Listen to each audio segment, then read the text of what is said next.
Avengers! Assemble.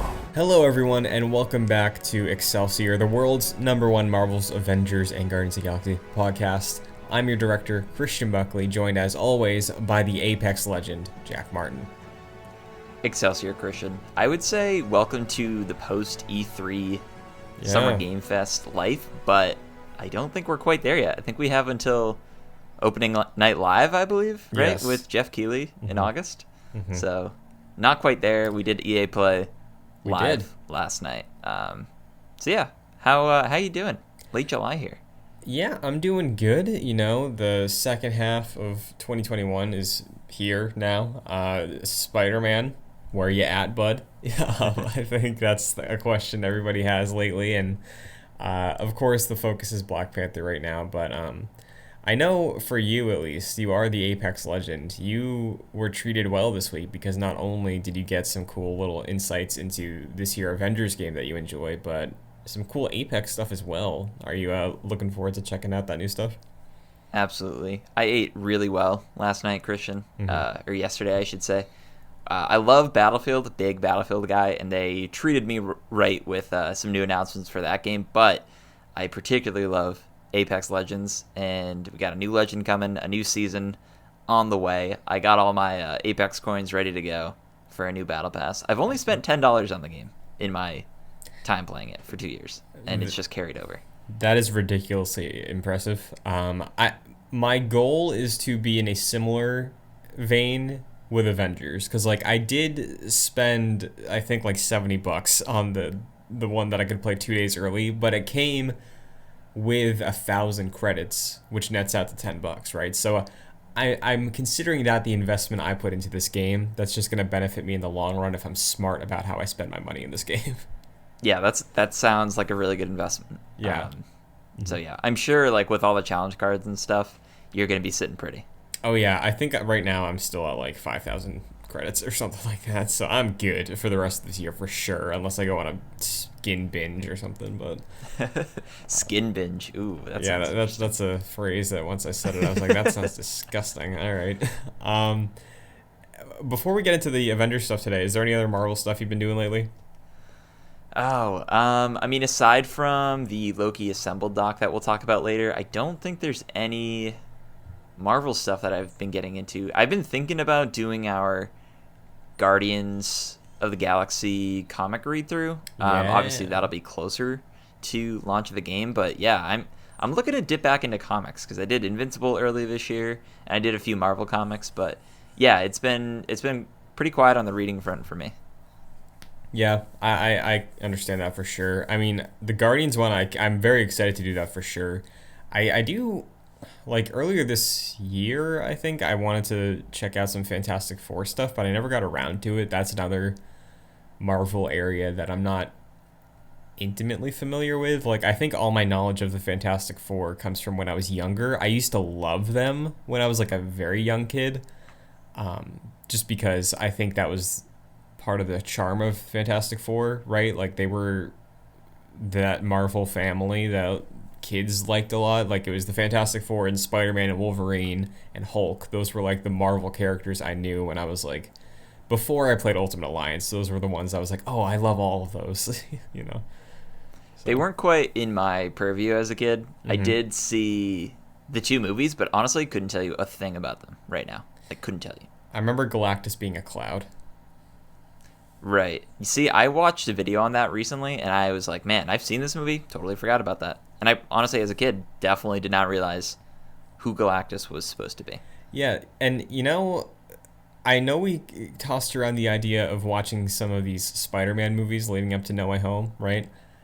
I think it would be fun at some point to do the Fantastic Four movies as well, because I've only seen, I think, the first one and part of Silver Surfer, and I never watched Fan Four Stick. I would totally be down. Very I would nice. totally be down to do that. Excellent. Because, hey, multiverse exists now, so those movies are probably canon. That's literally, I think a lot of Marvel fans at this point have come to terms with that, where everything that has come before the MCU is technically, potentially, in the multiverse. Yeah. The MCM. Man Candy Monday. That's right. So why don't we get into what's new in Marvel's Avengers for the week? Kicking off with Fury's report the way we do. If you want to, I believe probably for the last time, do your guaranteed low power level mission for some low level gear, you can do Mayhem over Manhattan. I know this one for sure. This is daytime, not New York, New York. And you're going to free the Inhumans around this Las Vegas miniaturized version of Manhattan. And at the end, there's the big hover bird vehicle thing above the warehouse. Right. You know what I'm talking That's about? correct. Okay. Yeah, the Metal Gear. Yes, the flying Metal Gear. The high power level will be Condition Green, which is one of the beta missions. This is one of the Hulk iconic quest line missions.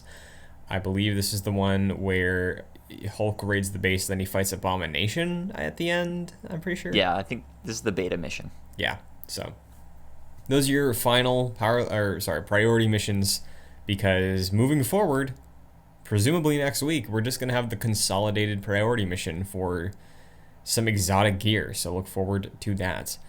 The Harm Room Challenge this week will give you Thor God of Thunder from 2012, issue number 3. And going on in the marketplace this week, we've got some interesting stuff. We have some sales on some of the Red Room outfits, like the Widow Spy thing, but the new team set, Jack, is an interesting one. What are your opinions on the Crash Test outfit set? Yeah, so we got the Crash Test outfit set. And there was a really great reply or tweet last night when this was announced. And it was someone taking a photo shared a photo of a crossing guard and said, this is the new template for this outfit set, which is hilarious because a lot of the heroes do look very reflective, and it looks as though they're crossing guards or crash test dummies. Particularly Iron Man looks like a crash test dummy. Yes. It's really funny. I don't think I'm the biggest fan. Right now in the shop, Ms. Marvel, Iron Man, Thor, and Hawkeye all have their crash test outfits, and Thor straight up looks like he's about to help people cross the street. And if it was easy, I really wish, Christian, they went all the way in on this and instead of Mjolnir, they gave him a stop sign on a stick. I think that would have been hilarious. That would have been fantastic. That's a 10 out of 10 idea. I don't think these are terrible. I think they're funny. I think that none of them look bad, but they're all funny, if that makes sense. They're all in on the joke, I think. Yeah. And, these by no means have to be good or, 10 out of 10s each time. And I do appreciate the wacky ones. I appreciate the idea of this. Would I buy it? No. I haven't bought any of the outfits during, the outfit set sales, I guess. But I think this one's super funny. I actually like how they took the Iron Man skin that I didn't like, the really bulbous, bulky, silly one, and they made it into the crash test dummy design. I think that's really funny. I agree. Yeah, I think his actually looks really good. I think Hawkeye looks like he's about to go on a 2-mile bike ride at night. But yep.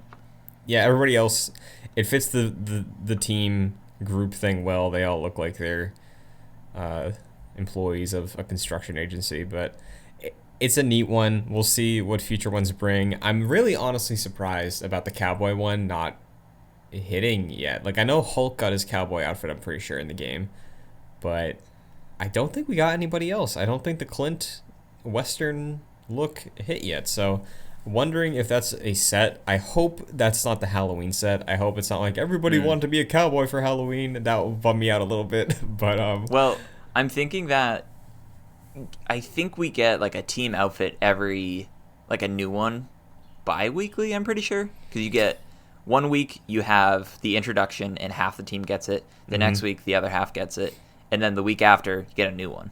Yeah. I'm thinking, I don't know if the schedule will line up, but first week of October we get a team set that is Halloween themed. That carries over for 2 weeks, or for the next week after that, and then the second week or the third week of October we get another Halloween set. That's what I'm thinking. Maybe that's a little too much of me to ask, but I think that would be cool to have, Halloween themed outfit sets, as well as potentially some one-offs, some 1400 one-offs. But yeah, that'd be cool. These just kind of get me excited because these started really in the front half of this year, and they've been picking up pretty consistently throughout this year. And it has me excited for the themed like holiday ones, like October, for Halloween, or for the holiday season around December. So looking forward to those. For sure. I have high hopes for seasonal skins in this game. I hope this is the year they really pop off with them. I know we wanted them last year, but in hindsight, it's probably a good idea they didn't do that. Like they had other problems to deal with. Absolutely. So yeah, look forward to the second batch of these dropping next week. Hopefully alongside a goddamn MCU Thor skin. We'll see.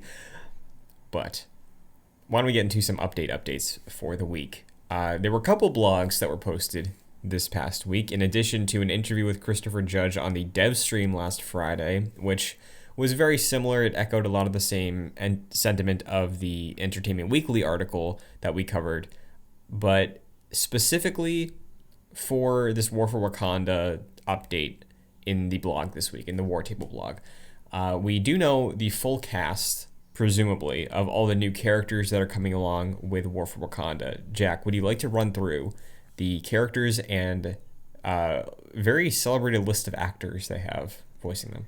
Yeah, this is a really stacked list. So obviously we knew Christopher Judge would be playing Black Panther / T'Challa, but also announced was Steve Bloom as Ulysses Claw, which is great. Steve Bloom, known for Wolverine, I believe, in the animated series, or well, he was at least Wolverine in Fortnite, but he was also Zeb in Star Wars Rebels, as well as 1,000 other things that you'll know him for. He was also Tom from Toonami, if I am remembering correctly.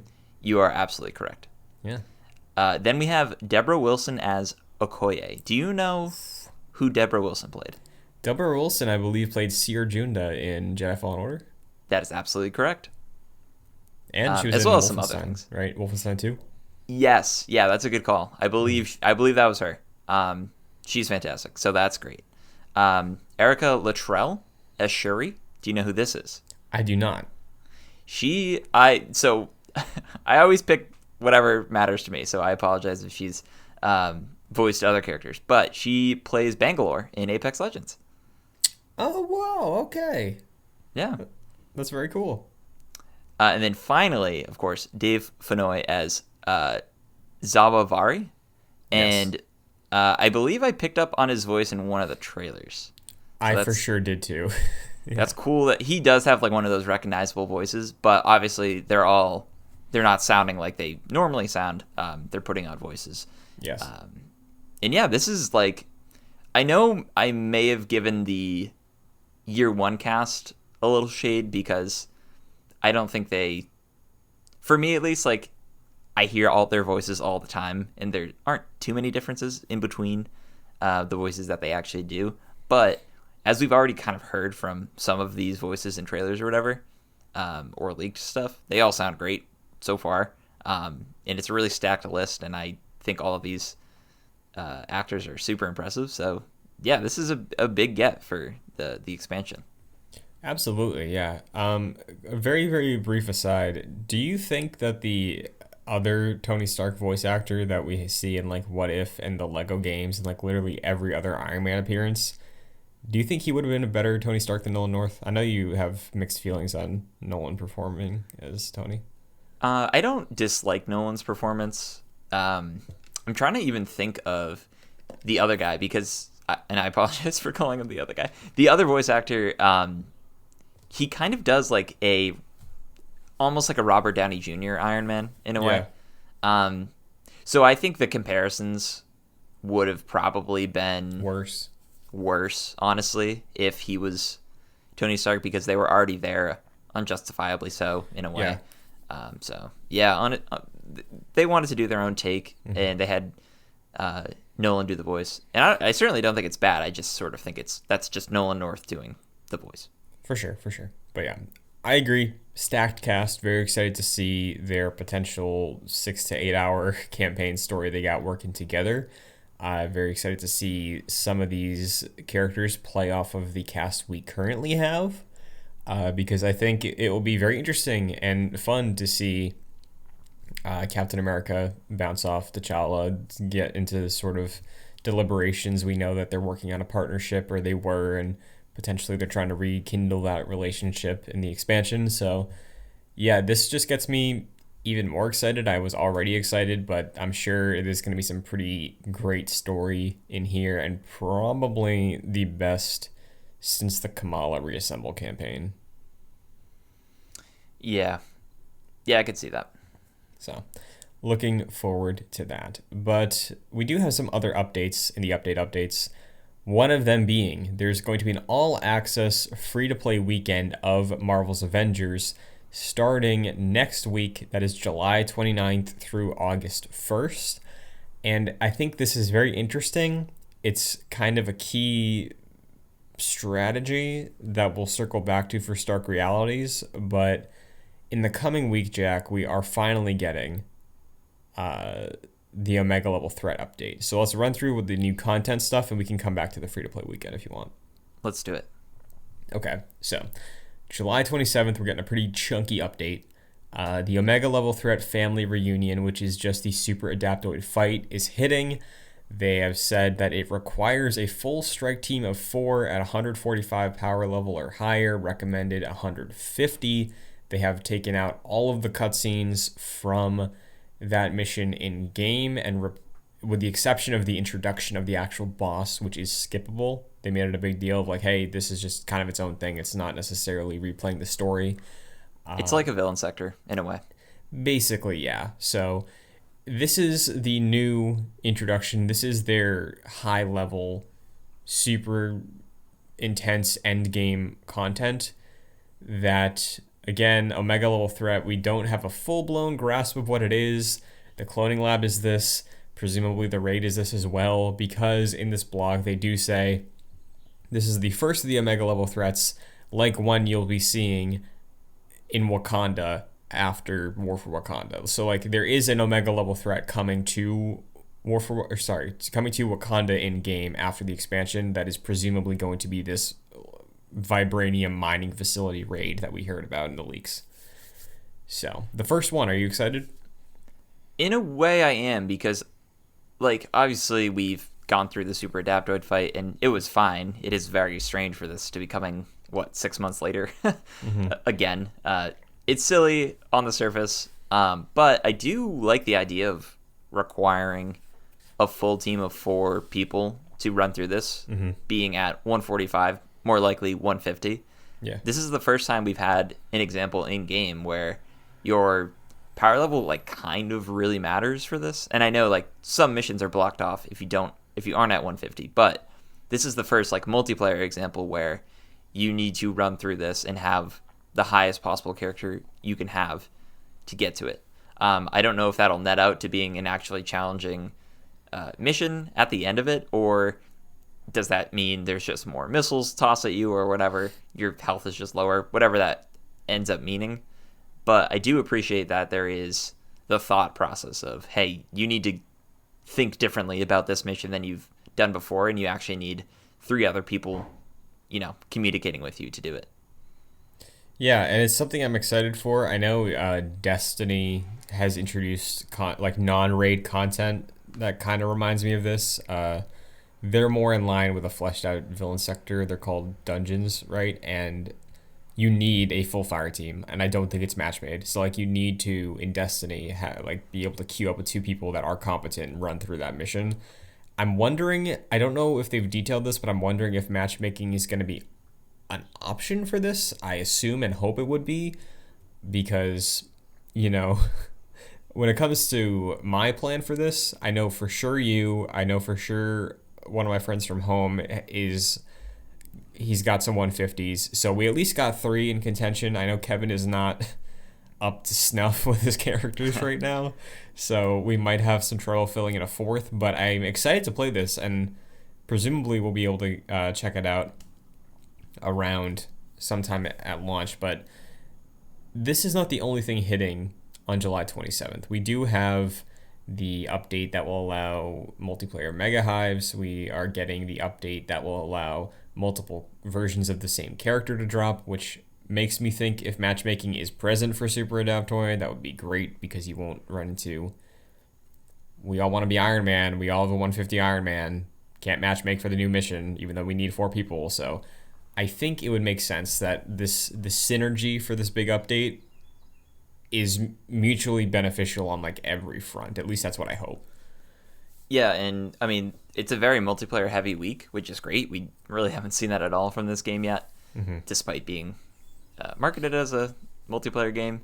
So, like what you were saying, I feel like it was a really smart idea to put in the ability, iron out the kinks of playing as any combination of hero before all the multiplayer stuff, and particularly before War for Wakanda, which hopefully will add some multiplayer stuff that's worth getting into and playing with your friends. Eventually, like you said, there will be the Omega level threat. So yeah, it's good that everything is just sort of, they've lined all their ducks in a row right before all the big expansion and like all the big updates are coming for multiplayer specifically. Yeah, because I think with the exception of the cloning lab, there's no content. I mean, with the exception of the cloning lab and a Thor skin, there's no content that should be in the game by now that won't be before War for Wakanda drops. I think cloning lab will be the one outstanding. I can maybe see that at this point drop in September as an option.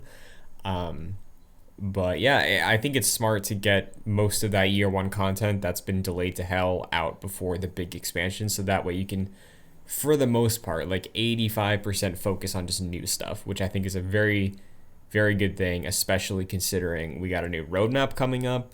We have the rest of 2021 to fill out, and they're going to be detailing some of early, or presumably more than just early 2022 content. So I think you're right. Getting all this taken care of now is a really good idea. It's great that there's all this multiplayer content dropping within the same week because we got the multiplayer mega hives as well. So it's exciting. And there was one other thing about the Omega level threat blog post. Weekly completion of the Omega level threat, similar to completion of the mega hive every week, will give you a guaranteed exotic, and they are looking into the future, changing it so instead of doing one guaranteed exotic drop per account per week, they're going to be trying to configure it to be one exotic drop per character completion per week. So ideally, we could run the Omega level threat 8 times in 1 week and get an exotic guaranteed for each hero that we have.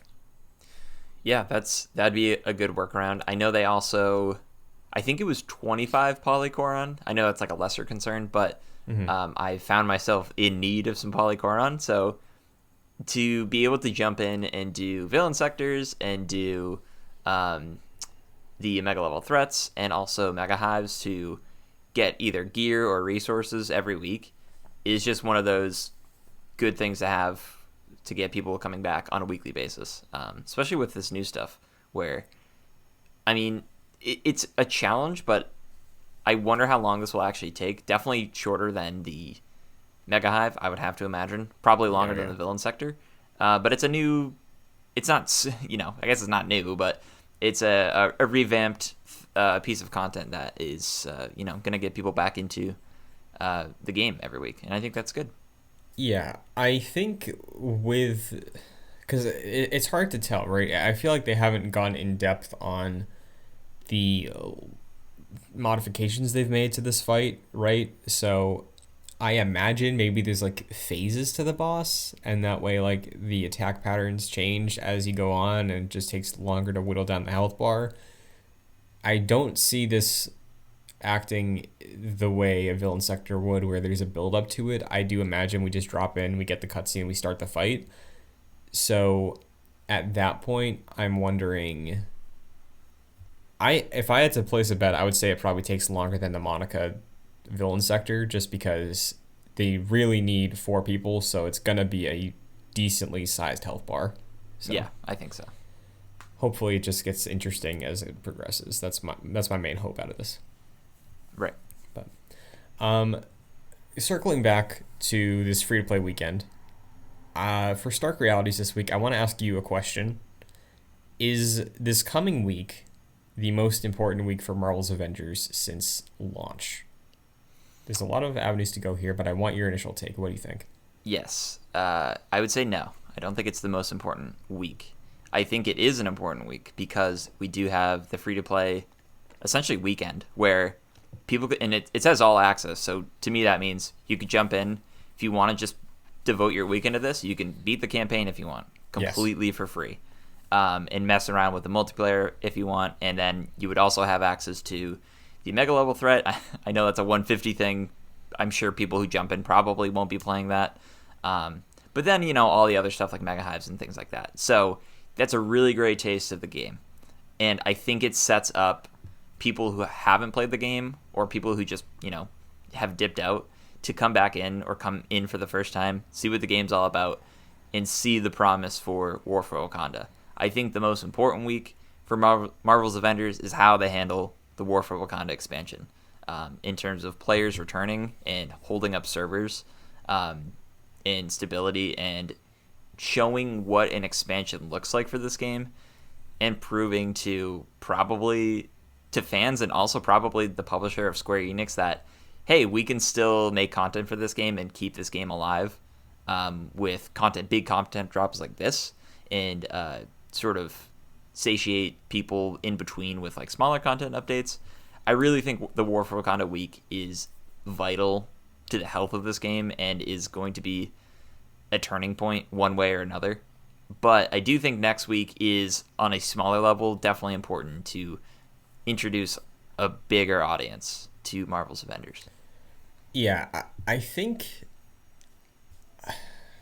I definitely agree with you fully. I think War for Wakanda is the true make or break sort of moment, but I feel like next week is maybe a bit more important because you already have people who have bought and played the game, the freakos like us who have played it pretty much weekly since it came out, and then the people who played around the expansions, the new character drops, and then put it down. I'm pretty sure all of them, both those groups, are fully on board, right, for War for Wakanda no matter what. We're super excited for it. The people who played the Hawkeyes, they will play the Black Panther expansion. I think next week is important, maybe to a slightly larger degree, because you're introducing the game to new people and you're trying to sell them on the foundation that we've been on board with for so long, to the point where they see what the game is, potentially even better than we've been seeing it, because there is new multiplayer content the week of this weekend for free. And then you get them excited about the prospect of what's next if they do enjoy what's already there. And I think that just would bolster the success of War for Wakanda that hopefully it already would have had, So, like, I feel like if people are burned on this free-to-play weekend, that makes War for Wakanda less of a big moment in a way, because you have less people willing to give it a shot, if that makes sense. Yeah, I definitely think, I would love to see the numbers on this. I don't know if we'll get them, but I would love to see, actually, I'm sure we could with like Steam numbers and stuff. Would love to see what the numbers look like from the free weekend, because this game has had an issue with drawing people in, and if a game's free, and if a game is, in our opinion, really good and free, I know like the public sentiment around this game is very low, and it has been since announcement, really, but it is a really good game, and for people to get their hands on it and just, sort of get past the bullshit and get past all the sentiment from the public, which is very hyperbolic, and just to see what this game actually is. And the biggest part is showing them the campaign, which is the best part of the game. Yeah. And if they can get through that and see that, oh, for $20 I can have, or $20 to $30, however much this game is right now, I could have future content like Black Panther and the expansion and stuff like that just lined up, essentially treating it like a season pass, then that's good. And I hope this is successful for the game. I think having these kinds of weekends is a really good idea, especially right before the biggest expansion yet.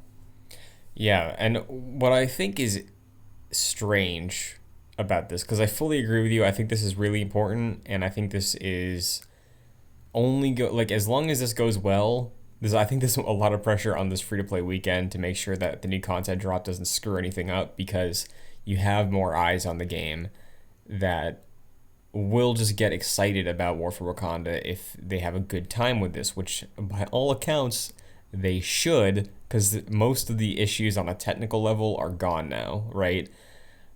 Most. Um, Yeah. like systemically and in some of the design, it still has some lacking aspects to it, but that's we've dealt with that, and if people don't like that, that they don't like that. But technically, it's a fun to play game. Technically, you can play with your friends. There's a wealth of stuff to do for a new player right now. So there is an ideal world where there's no technical issues this weekend on a server side. Everything works out great. People enjoy the game for what it is, and then they just get excited, right? So I forgot where I was going with that specifically, but I just think that I remember I'm with you about the importance of a free to play weekend. I'm confused because this free to play weekend, again, July 29th to August 1st, is available on PS4, PS5, PC, Stadia, and currently they are working with Xbox to, I believe the direct quote is like, find a weekend that works best for Xbox, or find a time that works best for Xbox and its players, which is confusing to me, but I'm wondering if there's a weird holdup with like the PlayStation contracts or what. I don't think this game's on PS Now anymore, but Mm. maybe they're trying to hash out a deal for it to just be a Game Pass game. I don't know. What does that tell you? I really don't know. There could be an infinite amount of possibilities. It could be just as simple as, I don't know, Xbox had something going on with a different game at that time and wanted, more spotlight on that. Or it could be something like you were alluding to with the marketing deal Sony has with the game and not wanting, I don't know, wanting to keep that exclusivity in some regard to PlayStation and I guess tangentially with other consoles. Yeah. But yeah, that is a little strange to me. I don't really know how much stock I take into that of like what that really means because I honestly have no clue. Right. Probably it is the Sony situation, but I don't know. We really just don't know. Yeah, I'm bummed though because my only next gen console in the house right now is a Series S, and I was like, oh sweet, I can see how much of an improvement the next gen version is over my PS4 Pro. But no, I can't. So That sucks. yeah. In the future though, whenever there is a Xbox weekend, I will try it out and I'll see what's up with the next gen version. Yeah, it's But good stuff. The transition from 4 to 5 for me was very nice. It felt like a totally different playing game in the best yeah, possible way. yeah, I'm sure for me like the loading times would be the major thing because performance wise, 1080 60 pretty much all the time. A couple dips into the 50s for me on PS4 Pro, but that's still rare. So yeah, I'm looking forward to hearing about the game this week in hopefully a positive way from the internet. Maybe it's a foolish hope, but I just hope that Yeah, I it's some just good think we need. conversation. Yeah, I just think we need to set people's expectations in check in a way. Like we need to stop thinking about I know it like this is a AAA game, but in a way we kind of need to stop thinking of it as like a big blockbuster in a way. Like it is a 7 out of 10. And we need to just like set people's expectations. Like this is a good game. It's nothing more than that, and it's not bad. Like as long as people go into this expecting like a good popcorn game and good mechanics and pretty good storytelling, then I think people would enjoy the game more. I know like us included, we want to expect the best of the best from the Marvel brand, and we Yeah. didn't necessarily get that with this game, but it still really is a really good video game, and we of course had a lot of good fun with it. We still do, and I think there's a big audience out there who could connect with just a fun Marvel game, and this is it for them. So I hope people's expectations are sort of in check these days. Yeah, because to reiterate what my thoughts were going into that beta after that really good war table last summer, right? Like, I wasn't super excited for the game, and I know you for sure weren't, like before any of that stuff. And I think when we walked out of that Avengers War Table, that was really interesting and the best showing of the game before it launched. In my head, it clicked. It's like, oh, this game is literally just Ultimate Alliance, but there's less heroes because it has a higher budget, and there's more care put into making them feel distinct. So it is AAA Ultimate Alliance third person camera. I get it. I don't go into Ultimate Alliance. I never have expecting a 10 out of 10, a gripping narrative, very deep layered mechanics. I expect to go in and blow shit up as the Avengers, and that's what the game has given me. But it looks pretty because it's got particle effects and stuff. It's not a top down camera angle. So I think you're right. 7 out of 10, fun beat 'em up. Go in, play with your friends, blow up some robots, listen to Marvel music, and have a good time. That's all you got to do. Yep. And this is definitely a derogatory statement, but I think if I played this as a little kid on the PS2, this would have been my favorite PS2 game. Because it's just one of those things where I would have jumped, like with Battlefront 2, I would have jumped in and replayed all of this, which is what I'm doing right now, and loved it. If I could just fly around as Iron Man or like any of the Avengers and just do the same stuff over and over, which is what I did with countless PS2 games. Oh, yeah. Like, I would have loved, and obviously you don't want a PS2 like game in 2020, 2021, but that's maybe a way of thinking about it where you just have, it is a lot of repetitive stuff, but it's super fun to do. Yeah, I think the last piece of advice I'll give to any prospective players, like I know our entire audience already plays this game, right? But if you're trying to sell your friends on it, or if anybody new stumbles across this, like genuinely every hero I spend time with in the game, I think is fun to play and is realized in a way that feels distinct from one another. And if you really like one of them, you can have a blast playing as them. Like Iron Man is super fun to play. Thor is my favorite to play because of Mjolnir. It's very similar to God of War. Hawkeye as well. Kate and Clint, they have their slight variations. I love archery in games and they feel great to play. Widow's super fun. Hulk is maybe the one I don't love the most, but like genuinely each hero is fun to play and feels like you're playing a game dedicated to that hero. So I think that is the best selling point the game has, even if what the heroes are doing isn't the most interesting thing. It still feels cool and feels fun to watch them and feel them do their stuff. So that is the biggest sell, I think, as a Marvel fan that might not come across when you look at what gameplay actually is. I think it's the story and it's what I just said about the characters that clicks for Marvel fans. Yeah, just excited for people to get their hands on it. For sure. So we'll see what the experience is like in the coming week for the new players. I'm going to keep an eye out. I'll see what's up on TikTok and Twitter and report back next time we talk.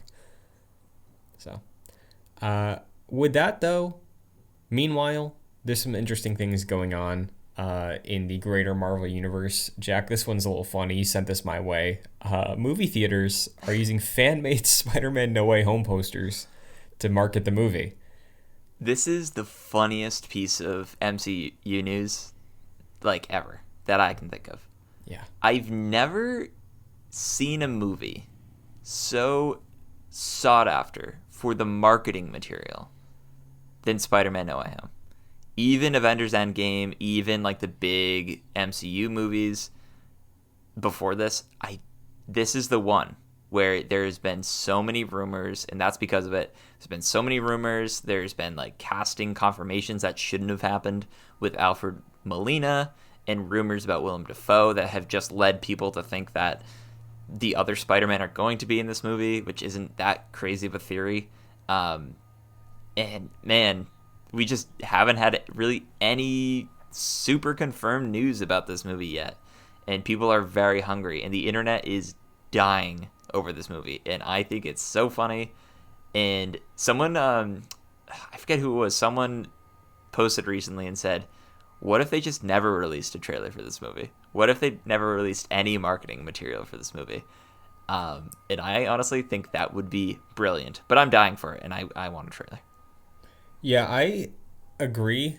I think the hype for this movie is weird, right? Because like I get it, I get why it's that level, but I don't know. I always would love to see a movie just be like, we're not releasing any trailers. And like there are plenty of movies I think from the past few years that could have done it. If Endgame didn't do it, I don't think anyone will. But yeah, it's shocking to see. I think specifically with the internet hype culture for this specific movie, I don't think I've ever seen it like this. Like a lot of like fan accounts and you know hype accounts, I guess, are just straight up making up false news about this movie. Yeah. It's like this is confirmed, this is happening. We just got confirmation about this, this, and this. It's like no. The only confirmed thing is that Alfred Molina's in the movie, so is Jamie Foxx and Doctor Strange. Like, it's likely that this is the other Spideys, but the fact that movie theaters are using fan made posters, um, is just wild. Is that I don't even know if that's even allowed. Like between crediting the artist and the actual studio being represented by non-official art, right? Like Yeah. it's wild, and I don't know when we're gonna get the trailer. I really don't. I've kind of given up. When it happens, it happens. You know? Yeah. Well, I think the reason, not even just because of the marketing drought, I think in a normal year, this wouldn't have happened. But with theaters are just in a really bad spot, especially after Black Widow, which had a pretty good, seemingly good opening weekend and then really dropped off. I think it's the biggest drop off for an MCU movie ever. Yeah. Since then, theaters and it would appear to be Disney Plus as well. But theaters obviously were super hurt, and the I don't know if it was a union or the Association of Theater Owners issued a statement being like, "Hey," to Disney, being like, "Hey, that you messed up. Like you need to support the theaters because things like that will happen," and that was kind of proof in a way. So I think they're really desperate at any point. I know these are smaller theaters, but just to be like, "Hey, we have movies coming. We need your butts in the seat." So this is those theaters marketing that movie, which it makes sense, and it's funny, but it's also kind of sad in a way. Yeah, I saw somebody speculate, and I mean, I know I've lived this. This is my truth for some of these movies, like. Because Disney's like, hey, yeah, it's premiere access right now, but on this date it will be free for all subscribers. That's the reason I didn't rush out to see Mulan. Yeah, And I still, it's free for me right now. I still haven't watched it, but like, because it was given a date and it was like, it's only like 2 months away. I can wait for Mulan, and I'm still waiting. But like, I think that's an interesting way to look at it too. Of like, there is an expiration date for the paid fees for Black Widow, a movie that feels like it's too late, kind of. And the people who are the ravenous MCU fans that have been hungry for it already saw it, right? Like, we all saw it. Listeners, I imagine you all saw it. Most Marvel fans I know saw it. Like, for the majority of like the casual audience, if this movie's hitting Disney Plus in September, October for free or no additional charge, like, yeah, they're probably fine waiting. Some interesting like observations I saw on Twitter were that Sony and Disney are waiting for any marketing, like putting out any more marketing materials for this movie, because right now, as it stands, with the Delta variant like surging through the United States, they're not as confident as for putting out a movie in December, especially with the uptick in cases like continuing to go up, unfortunately, because people aren't getting vaccinated as much as they should be. It doesn't look good it doesn't look as good as it did a few weeks ago even. So I feel like there might be some hesitancy to release a movie in even more uncertain times than there are right now. Like, we don't know, with the pandemic, there's been so many fluctuations like very quickly. And it's very possible that releasing a movie in theaters in December around the holiday season is a really bad idea. So this has all the possibility of being pushed, and they Disney got burned with Black Widow. Obviously, a lot of movie companies did. But that movie got pushed a whole year, and they had to restart the marketing cycle. And I'm sure they had to spend even more money than they already did, and that hurt the bottom line. So that's probably, I don't know if that's a confirmation, but I'm sure that is a consideration of, man, we don't want to spend the money right now because we're not 100% sure that we can really hit that. Yeah, that's a good way to look at it as well. Because then you have to think about if there were to be, like, I imagine because of all the reasons you just said, I think Shang-Chi is going to end up releasing a premiere access as well. Because that's just about a month away, a little over a month. Like, I think because of that, we'll see that happen. I wouldn't be surprised if Eternals does that, because also remember the winter is flu season, so that's stacking up combos right there. And then Spider-Man being a Sony Marvel production, like, how does that release? If they did video on demand, is that, who gets that? Where is that release? So I do think that's a tricky thing to do. And I wonder, you might know this, Jack. Has there been a Spider-Man film that has cracked $1 billion in the box office yet? I thought Far From Home did. I think that might have been the first one. Yeah, Far From Home, I believe, cracked $1 billion. I think it wasn't it behind Endgame and maybe Infinity War is like one of the better performing MCU movies? I think so, yeah. Like, only, I think less than 10 MCU movies have cracked $1 billion. Iron Man 3 is one of them, I know, but like, Spider-Man, I imagine they want to position as that like continuing that Iron Man international box office like baton, right? They just want to keep up that pace with this character because he has an international appeal and is finally breaking $1 billion, where I know inflation and everything, but Yeah. it's probably more impressive now because back when the Sam Raimi trilogy came out, like, none of them hit past $1 billion. Like, there was an upward trend for a bit, then some dips, but like, I think with Spider-Man, especially because it's like playing off nostalgia for so many different generations with Andrew Garfield and Tobey Maguire potentially, like, that feels like something you want to be a surefire bet because it will make buttloads of money.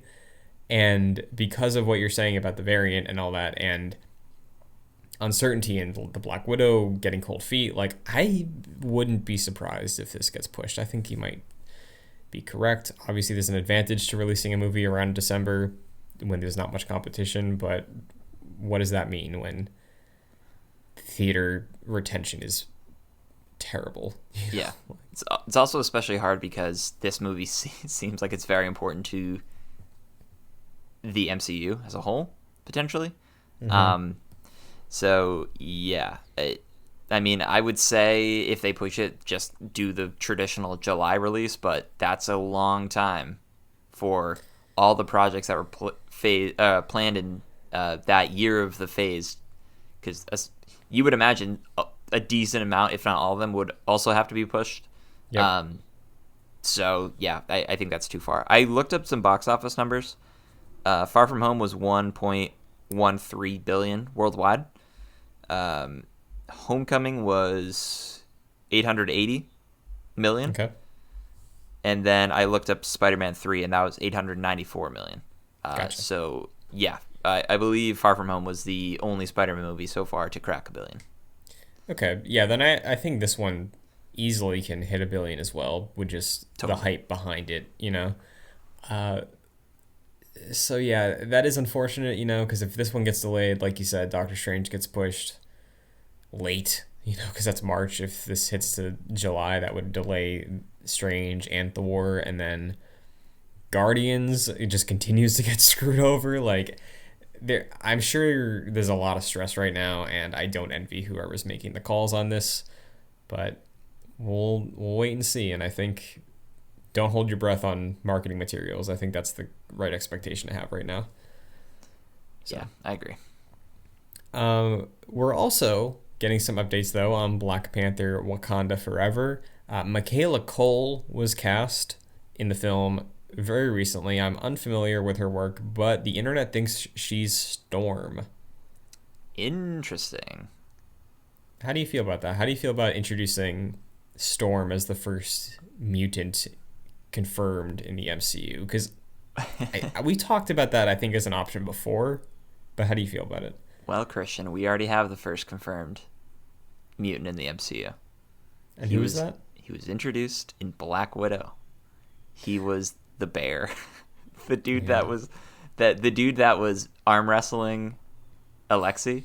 Mm-hmm. Now, I don't know if Kevin Feige has confirmed this or the actor was like, I played this dude. That's the first confirmed mutant. It's really not. Yeah. But, yeah, I mean, Storm is an interesting route to take. I don't know too much about her backstory, Mm-hmm.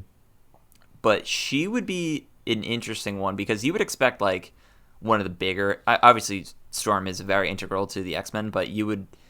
And as a mutant, but you would expect maybe, like, I don't know, Professor X or Magneto or Wolverine to be the first mutant. But yeah, Storm would be an interesting one. Yeah, I think it depends on the route they take with this take on the X-Men, right? Like, I remember there were maybe theories, or I don't know if this was based off rumors, that, like, we would transition to have a more deliberate representation of the fact that Professor X and Magneto are based off of Malcolm X and Martin Luther King Jr., right? Right. And then we would just get into a civil rights movement take on these characters. So, like, depending on the route they take with the X-Men in the MCU, I could see them introduce different characters at a different pace than we would expect. But the reason I think Storm makes sense is because in the comics she has a direct tie to T'Challa because they were married for a period of time. And I could see, like, I think since sometime last year after the news of Chadwick Boseman and people started discussing, like, what direction does the film take, like, this was after the Fox acquisition too, and I think back when the acquisition went through on the show, like OG Excelsior, you and I talked about maybe introducing Storm through a Black Panther film. I think it would maybe make sense to have the character of Storm in universe exist as someone who is tied to T'Challa's past, and if they go a route of saying T'Challa passed away or dealing with the ancestral plane in Black Panther, like, she returns to Wakanda to, like, pay respects, and then she's introduced, sort of how, like, Nakia was in the first Black Panther, you know, like, being brought back because of a tragedy and then having a role to play in the overall story. I could see Storm fit into that in a similar way if that's the route they take. That's an interesting call. So we don't have a confirmed character name for her as of now. No. Okay. So yeah, I can see why people might think that, just because, you know, we don't have her name, so people are going to speculate. Right. I certainly don't think it's out of the realm of possibility. So yeah, that could be interesting. Yeah. So we will see what happens with Black Panther 2. I mean, they're starting to shoot it pretty soon, so we'll see what's up. Speaking of marketing materials, though, and future projects, Ms. Marvel t-shirts have been popping up on Shop Disney, which kind of means almost nothing, because, like, 3 months ago, Book of Boba Fett stuff popped up on there. But people are running with the idea that Ms. Marvel is the next MCU show. This is coming after reports of Ms. Marvel and Hawkeye both starting before the end of 2021. Does this excite you or upset you? Did you want Hawkeye first? Like, what do you imagine is the release schedule for these remaining 2021 shows? No, I don't really think I preferred one over the other.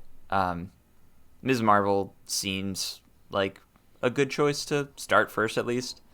It really doesn't really matter too much to me which one we get first or the other, because they do seem, I guess for Ms. Marvel, that show definitely seems very personal and far removed from the MCU.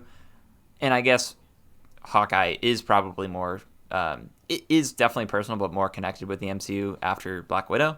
But yeah, I honestly am really looking forward to both shows. And Ms. Marvel's a character that's new to me since last year, and I just kind of want to see more of her, especially in a live action role. Yeah, I'm excited to see Ms. Marvel. I think starting that it might be a better idea because she's more of an unknown compared to Hawkeye, right? Where if you have people anticipating the next Marvel project and you end the year with a familiar character, I think it probably puts more focus on the in between projects of like filling that void of Marvel. So I think it's probably smart to do Ms. Marvel first. So Yeah, that's a good call. looking forward to that. One last quick rumor. I want your take on this. How ridiculous is this? How realistic is this? So Charlie Cox canceled an appearance at a convention this month, for August, because there's last minute shooting rescheduling that he has to do, and people think it is for Spider-Man: No Way Home.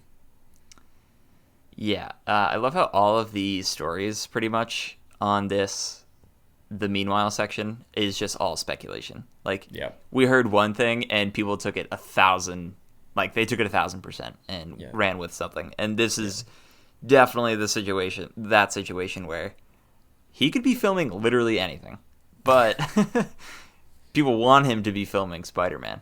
And I don't think that's like outrageous to think. We don't know. I think if he's in that movie, first of all, that's way too many people in a goddamn movie. In a solo movie, obviously we got Endgame, but I think if he's in the movie, he's in the end credit scene. I could see that. I mean, Yeah. I ran through my idea for how he's the defendant, and then a scroll proves his innocence, right? I know people think it's gonna do the one more day thing, which is why he's going to Doctor Strange, right? Of just like erasing everybody's memory, but like God, I hope not. everybody hates that comic, right? Yeah, it's Like, awful. that's what people think is gonna happen. I think it would be less ridiculous if Daredevil was his defense attorney, and they literally pull like a sitcom. They have put somebody else in the costume and have Peter Parker on trial. I think that is more convincing than, like people would be more on board with that than Doctor Strange erases everybody's memory. So we'll see what happens. I don't know what Charlie Cox is up to, but let the man live. Yeah. With that, though, why don't we move on to the new addition to Marvel this week with Loki's Assembled documentary. This is the next in line of the Assembled series of documentaries that are recapping so far exclusively Disney Plus Marvel television productions. We've gotten one for WandaVision, we've gotten one for Falcon and the Winter Soldier, and now we have one for Loki. I believe it is the longest one so far, just by a minute or two. But yeah, you give this thing a watch. What do you think of it? I like that. This might be one of my favorite Assembled documentaries. It's funny because I always forget about these until like the tweet that's like, "Hey, this is live." But yeah, I think it's a really good. It's a pretty. It's always like behind the scenes and like interviews, and that's sort of expected. Nothing crazy. Like it's not this crazy produced documentary. But the thing I especially like about it was having Tom Hiddleston do a lot of narration throughout it. Yeah. And it just felt like a very cohesive, connected documentary with Tom Hiddleston and his bassy, boomy voice, which I adore. I really think he should do more narration. But he just like comes in at parts and talks to the audience. And yeah, it's got some good behind the scenes stuff, got some good interviews. And I love the narration, so pretty good doc. What did you think? Yeah, I think out of the ones we've gotten so far, it's my favorite, mainly because of the framing, like you're talking about. Like, the WandaVision documentary had cool stuff in it. The Falcon and the Winter Soldier one was neat. But this one does feel like it's trying to tell a story as a documentary, more so than just like, hey, this is how we did things, because of that cohesive thread that is Tom Hiddleston, which I think is unique to the Loki documentary because he's been playing this character for like 11 years, right? And because of that, he has such an understanding of the character. We've talked about it on the show lately. He's, for the Loki interview circuit, like, he did a 3-hour lecture. Like, Owen Wilson talks about how he ran him through the entire MCU before they started shooting the show. Like, clearly Tom Hiddleston, and I think it shows in the documentary, is very passionate about both the universe of Marvel and the character of Loki. that putting him in a position where he's able to sort of direct this focus of the documentary for a viewer just makes it feel more cohesive than the other two. So I do like that a lot about it. But Yeah, and I like the interplay between Owen Wilson and Tom Hiddleston. Like, their back and forth even continued off screen, yeah, which I thought was really cute. And man, to my surprise, for me at least, maybe I'm dumb, did not realize Owen Wilson was wearing a wig that whole time. me either.